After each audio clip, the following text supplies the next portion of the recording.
राधे राधे, जय श्री कृष्णा। आज मैं आपके लिए एक रोचक कथा लेके आई हूँ। कलयुग में भगवान के दर्शन। किसी गांव में धनीराम नाम का एक व्यक्ति रहा करता था। धन के नाम पर उसके पास फूटी कौड़ी तक नहीं थी। काम धंधे के लिए बहुत हाथ पैर मारे, लेकिन कहीं से उसे कोई जुगाड़ नहीं लग पाता था, ना कि कोई काम मिल पाता था। जब कोई रास्ता नहीं दिखाई देता तो उसने चोरी करके अपने घर का खर्च चलाना शुरू कर दिया। वह जिस गांव में रहता था उस गांव को छोड़कर आसपास के सभी गांवों में चोरी किया करता था। एक रात खाना खाकर हमेशा की तरह वह चोरी करने के लिए निकला। उस रात उसने एक गांव में सेठ के यहाँ चोरी करने की योजना बना रखी थी। संयोग से उस दिन सेठ के घर में श्री हरि की कथा हो रही थी, इसीलिए सभी जाग रहे थे। चोर घर के पीछे छिपकर बैठ गया और सबके सोने का इंतजार करने लगा। इसी बीच उसने भी श्री हरि की कथा सुनी। पंडित जी ने श्री हरि का वर्णन कर रहे थे। सुंदर चमकीले मोती, मणिक जड़े वस्त्र, सोने का मुकुट धारण किए, तारों सी चमचमाते मोतियों की माला धारण किए प्रभु प्रकट हुए।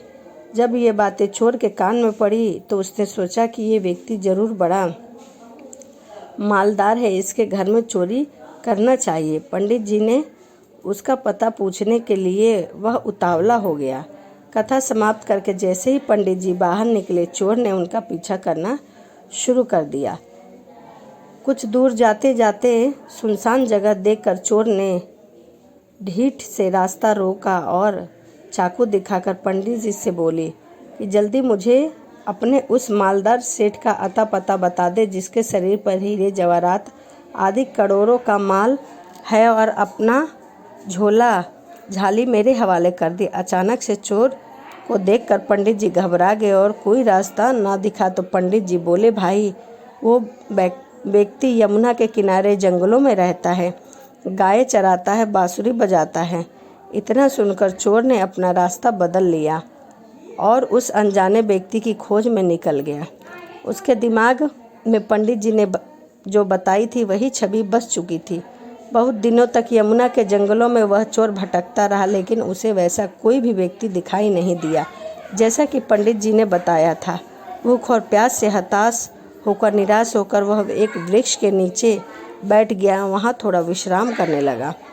तब उस चोर की आंख लग गई। उसे सपना आया जिसमें उसने उसी व्यक्ति को देखा जिसे पंडित जी ने बताया था, जिसके बारे में पंडित जी ने बहुत ही बढ़िया तरीके से बताया था। झुंझलाकर चोर की आंखें खुल गई तो उसने देखा कि सामने वही ग्वाला अपने गायों के साथ आभूषणों से युक्त वस्त्रों में खड़ा है। चोर ने अपनी कुल्हाड़ी उठाई और उसके पास जाकर बोला, तुझे ढूंढते ढूंढते मैं यहाँ भटक पड़ा हूँ। अब झटपट अपना सारा माल उतार कर मेरी झोली में रख दे, वरना आज तेरा राम नाम सत्य हो जाएगा। श्री कृष्ण ने मुस्कुराते हुए कहा, अरे भाई, उस पेड़ के नीचे मैंने इससे भी ज़्यादा माल गाड़ रखा है, तुझे जितना चाहिए ले जाओ।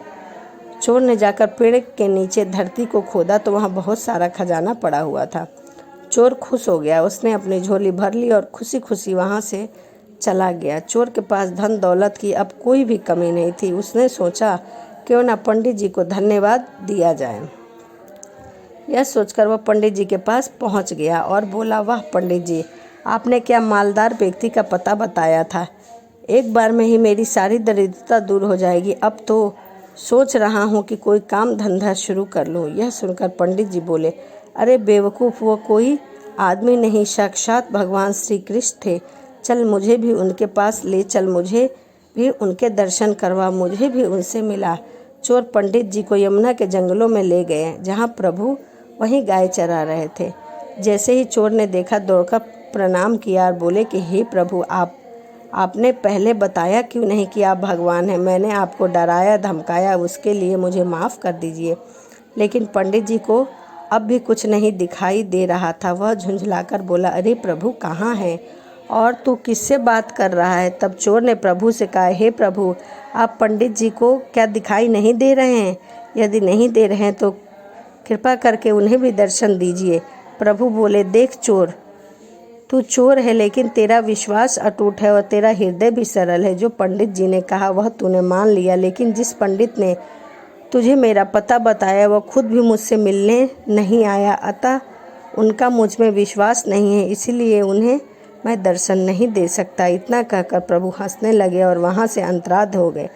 जिस तरह पंडित जी के कहने पर चोर ने भरोसा करा और ईश्वर को दर्शन दे गए, लेकिन विश्वास न होने के कारण पंडित जी को कोई लाभ नहीं हुआ, उसी तरह हम भी शास्त्र और महापुरुषों के वचनों का विवेकपूर्वक पालन कर शुरू कर दे और ऐसा करने से हमें भी लाभ होगा और श्री हरि के दर्शन होंगे। इसीलिए भगवान पर अटूट विश्वास हमें रखना चाहिए।